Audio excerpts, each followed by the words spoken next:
सुनसान था। चारों ओर ठंड से हाड़ कपा देने वाली ठंड चल रही थी। हाईवे के चारों ओर घना जंगल था। उसी हाईवे पर एक मर्सिडीज दौड़ रही थी। उसमें 3 लोग सवार थे, राहुल, निधि और उनकी 10 साल की बेटी तानिया। राहुल अपने दोस्त सैफ के घर ईद की पार्टी में शामिल होने के लिए गया था और पार्टी करके घर लौट रहा था।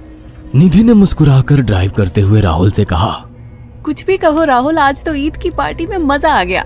हाँ, मेरा दोस्त बहुत ही बिंदास और हंसी मजाक करने वाला व्यक्ति है। मैंने देखा उसके घर पर शहर की एक से एक बड़ी हस्ती थी, मगर फिर भी वो उन सबको इग्नोर करके हमें इम्पोर्टेंस दे रहा था। हाँ, देगा क्यों नहीं, आखिर मेरा दोस्त जो है। सच में राहुल, अमेरिका से इंडिया लौटकर बहुत अच्छा फील हो रहा है। वैसे तुम्हारा दोस्त सचिन अभी तक नहीं आया अमेरिका से?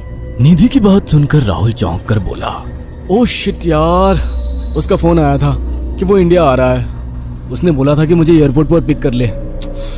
निधि बहुत नाराज होगा वो। कोई बात नहीं, उससे बोल देना कि तुम्हें बिल्कुल याद नहीं रहा और फिर तुम्हें सैफ की इनवाइट की हुई ईद पार्टी में भी तो शामिल होना था। निधि ने इतना बोला ही था कि उसकी बेटी तानिया ने अपनी माँ की ओर देखकर कहा, मुझे भूख लगी है माँ, और प्यास भी। तानिया की बात पर निधि ने बुरा सा मुंह बनाकर उसकी ओर देखकर कहा, पार्टी में तो इतना खाया था तुमने, फिर भी भूख लगी है। निधि की बात पर तानिया ने मासूम सा चेहरा बनाकर कहा, कोई बात नहीं मम्मी, मुझे पानी ही पिला दीजिए। कितनी बार बोला है मुझे मम्मी मत बोला करो। पानी अभी नहीं है, आगे जाकर कोई शॉप पड़ेगी तो बोतल खरीद के दे दूंगी। निधि की बात पर राहुल ने मुस्कुराकर कहा, छोटी बच्ची है निधि, इतना नाराज होना सही नहीं है। राहुल ने इतना कहा ही था कि अचानक एक काली परछाई राहुल की कार के सामने आकर खड़ी हो गई। राहुल के पैर अचानक ब्रेक पर पड़ गए। गाड़ी तेज रफ्तार में थी। ब्रेक अचानक लगने से पलटते पलटते बाल बाल बची थी।